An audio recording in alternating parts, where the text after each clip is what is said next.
moment, we're asking if Brexit is to blame for Britain's money troubles. We're taking your calls now, 0207-862-2222. They're musicals. Do you love them or loathe them? That's as the iconic Les Miserables celebrates 40 years on the West End. Then a few more stories from the papers and everywhere else. And the former Towie star turned podcaster Fern McCann, who's brilliant, will join us. She's very wise. At 11:30, Storm will be asking whether the alternative to fox hunting should be banned. It's called trail hunting. At 12:30, Vanessa will be asking if kids should be banned. We're banning a lot of things today. Have you noticed how many? I've noticed We're that. banning things every 5 seconds. We're banning them from starting school in nappies. So you're not banned from calling. I will show you the number, as well as today's album artwork question. You might have seen this earlier, an album from 1981. Okay, young lady, can you bring it forward? Do I say? I don't think we say young lady anymore, do we? There it is. Okay, so the artist, please, and the title of the album. While you think about that, our phone number is 0207-862-2222 if you want to get in touch. And from a landline, weirdly, that seems not to have a handset, but anyway, that's AI for you. 16p a minute from a landline. Mobiles may be dearer. If you missed the show, you can now stream it on YouTube at 5 p.m. Search for Jeremy Vine on 5 and make sure you like and subscribe to keep up to date. That's YouTube. If you're watching at 5 p.m, I can tell you the show goes out live in the mornings. Get my head around that. Social media. X, Instagram is fun. Blue Sky and Threads are a little bit quiet. TikTok is lively, but they're probably spying on us through it. And there's Facebook as well. Facebook is still one of the best, I must say. Now, this was Grace Jones. I was 16. Iconic. Nightclubbing is the album. There we go. So your calls, please, on Brexit. Is it to blame for Britain's money troubles? The government is gearing up for the autumn budget. It's like the end of November, this thing, and we're in tension over it. What's going to happen? But the Prime Minister and the Chancellor are expected to say there's a fall in productivity linked to Brexit. They say it wiped billions from the economy. The Treasury will use figures that suggest if Britain had not left the EU, the economy would be £120 billion larger by 2035 than forecasts suggest it will be. And Labour are firmly pointing the finger at Reform and Farage, accusing him of delivering Brexit with easy sloganeering and then walking away without taking responsibility. Reform's Deputy Leader Richard Tice has labelled Keir Starmer a hypocrite and says it's ludicrous for Labour to hold Farage responsible for the sluggish British economy. What do you think, Coco? I think it's about time we all break this omerta around Brexit. Listen, my politics are more on the left, and we were chiefly Remainers, not exclusively. And I think we all learn, okay, let's just leave this. Let's not relitigate Brexit anymore. Let's move past it. However, it's now turned into a dirty little secret, a bit like something happened at Christmas a few years ago, and now we will never talk about it, and we can't move on like that. Brexit was a disaster. It did make us economically weaker. It's made us have to beg more from other countries, and it's failed even on its own terms. Yeah, if we can just make peace with that, then we can move on. Oh, I see. Because I thought the omerta, meaning the sort of silence, agreed silence that you were referring to, was that you think a political party should come out and say we're going to rejoin. No, I don't think we need to say that, but we need to be honest about the fact that it did not go well. And we can have a conversation about maybe it could have gone well. Maybe it could have gone well, but it did not go well. It didn't go well, Christian.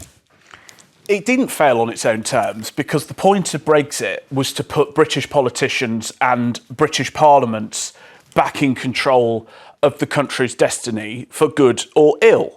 And that's what we've done. Boris Johnson failed on immigration, but it was his failure, and he can't blame Brussels. He can't blame Europe for all that failure. That's the point of Brexit. Can you blame Brexit for the failure? Can you blame Brexit for the small boats? No. No, you can't. Because we don't have a straight line to France anymore. No. And what about the increased food costs? The increased food, sorry. OK, look, let's be very clear. The economy's not been going well. There's been a cost of living crisis. But one of the problems for both of us is disentangling what was Brexit and what were the other two once-in-a-generation crises that happened pretty much at exactly the same time, namely COVID and the war in Ukraine and the subsequent energy crisis. So there's a whole bundle, right? And it's very difficult to disentangle. All countries are facing economic growth sluggishness, energy cost crises, food cost crises. I don't accept that Brexit was a terrible disaster, or certainly something that is can't be mitigated by clever domestic economic policies.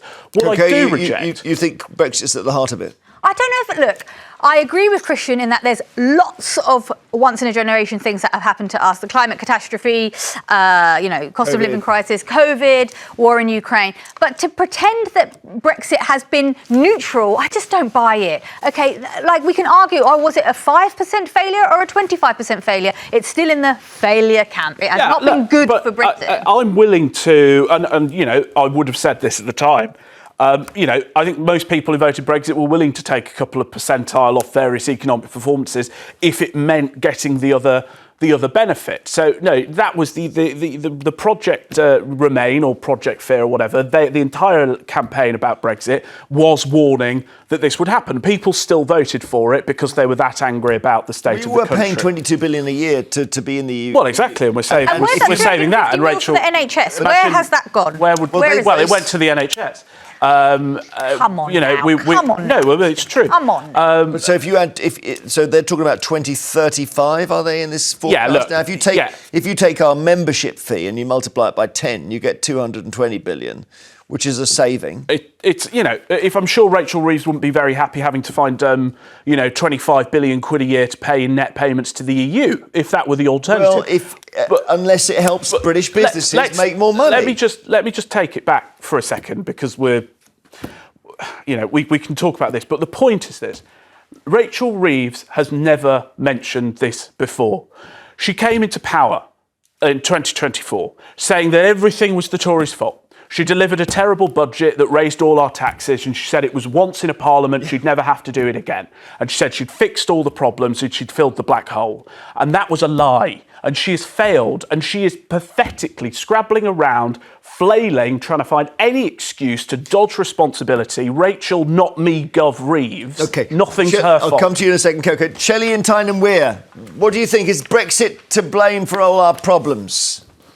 It's such waffle. I was just going to say what that gentleman's just said about blaming the Tories last year. Now it's Brexit Farage this year. Rachel Reeves put up spending insurance on employers. So, jobs have been going up every year. There's been the jobless total. And if it was Brexit, how come France is in such a state? They've been rioting on the streets because they want to do austerity and cut. Well, that's a good point. Coco, let me ask Coco that, because France is even worse than us. Yeah, nobody's denying that lots of countries are facing issues. Yeah, but they didn't do Brexit, that's the point. Or Frexit. Look, the pound took a dive after 2016. It's never recovered. Productivity has never recovered. We have a skills shortage, which is leading to an immigration crisis, which, not my politics, but for many people is a concern. The fact of the matter is, Labour, I think, have been scared to talk about Brexit because they're scared of losing the Brexiteers' votes. Now they realise they're never going to get them anyway. So they're finally talking about what they should have been saying, which is that this has been a disaster and we need to fight back. Also, second to that, the reason we need to also have this conversation is because it's about time that Nigel Farage is held accountable for the things that he does. He's very much, look what I say, not what I do. What about that, Shelley? And I think it's about time. Let's go to Shelley. What do you think, Shelley? It's absolutely rubbish. The people have got minds of their own. They made up their own minds what they were going to do. We watched all the programmes. It's like they're saying all the people that voted for Brexit are thick and didn't know what they were doing, and it's insulting, really.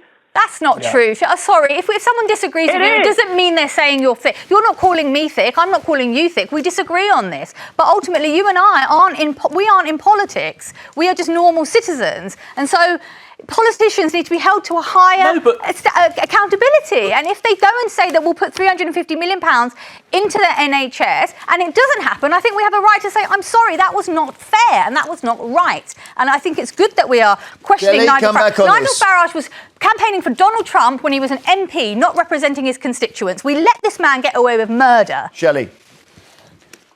I just think it's absolutely ridiculous. Rachel Reeves and Keir Starmer, it's their own doing what they're doing to the economy. It's their choices, and they're looking for everything to blame but themselves. Yeah. Okay. They've had a year. Brexit's been a 10-year crisis. Constantly. Absolutely. Thanks, Shelley. Victoria in Bristol, what do you think? I think that we should all be given a fair it doesn't matter whether or not we're British citizens, whether or not we've worked our tax, whether or not we've earned enough for our stamp duty. Yeah. We should all be given a fair hearing.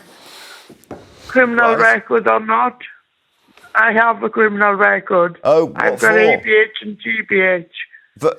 ABH Lord. and GBH. I got jumped in Swansea. You got jumped in During Swansea? first lockdown.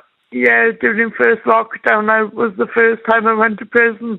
And I was absolutely horrendous because I thought I'd never make it out of there alive. And now there's all these issues going round and round and round. I'm really sorry. Well, I'm sorry to an extent. I mean, I'm sorry you got convicted of assault. Was that connected to Brexit in some way? Well, of course, I never had a fair hearing. I was told to plead guilty, and plead guilty I did. I think a lot of stuff has been. If I was in the military, then I would have had a medal, a war medal of some sort. Yeah, I hear you. I'm sorry that's affected your life. So, well, I suppose the point about that is that there are bad things happen that are not related to Brexit. I think, I think that's where we are with that. The other point that needs making is that, fine, okay, if you went so far as to say that Brexit has, screwed the economy and it's screwed Labour, fine. To pin it on Nigel Farage, who, yes, may have been a vociferous campaigner. I spoke in favour of Brexit in 2016. Nigel Farage was just as able to implement Brexit after the vote as I was. He was just a campaigner. When you campaign for something, you've got to say, blame it on the Tories, by all means. By the way, if this firework goes off in the wrong direction, several people will die. There's an example. If Brexit is mishandled, it's going to be a disaster. You should have said that. Yeah, but let's also said it may go badly wrong. Let's also remember that David Cameron, George Osborne and the Project Fear lot was saying we were going to have World War III, there was going to be an outbreak of super gonorrhea, we'd all starve to death, and none of that happened either, and they're not held accountable for their lies. Well, everyone during that campaign embellished the truth. Awful. But no, it just seems the Brexiteers that are held accountable for that. How are they held accountable? In what way are they held accountable? Well, you're constantly making stuff up about the money not going to the NHS. Nobody is being, and that's the problem. I'm happy to see David Cameron held. I'd be first in line to be like, David Cameron, what were you doing? But Nigel Farage was not responsible for implementing Brexit, so why try blaming it on him? You cannot deny he was a key figure. You can't in the campaign, that. yes. But he had no say over firework analogy with Mr. Farage is like selling someone a firework and saying, look, if it goes off the wrong way, everyone will die.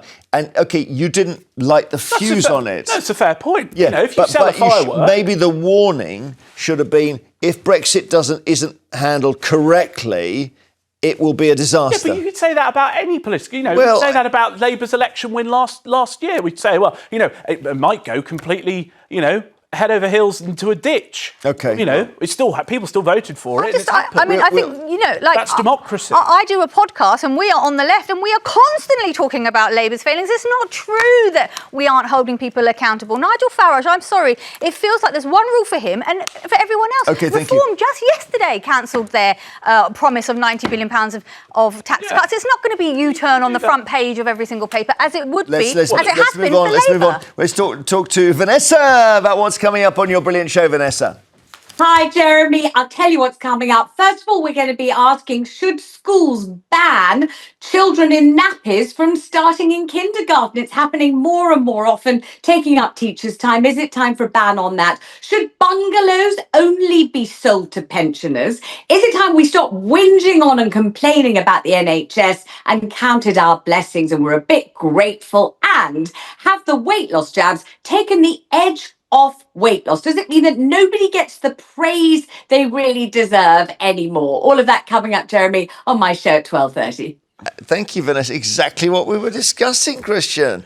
Later, it's the papers and everything else. Find out which celebrities are asking the government to impose a smacking ban in England. But after the break, we're asking if you love or loathe musicals. Do they make you cringe?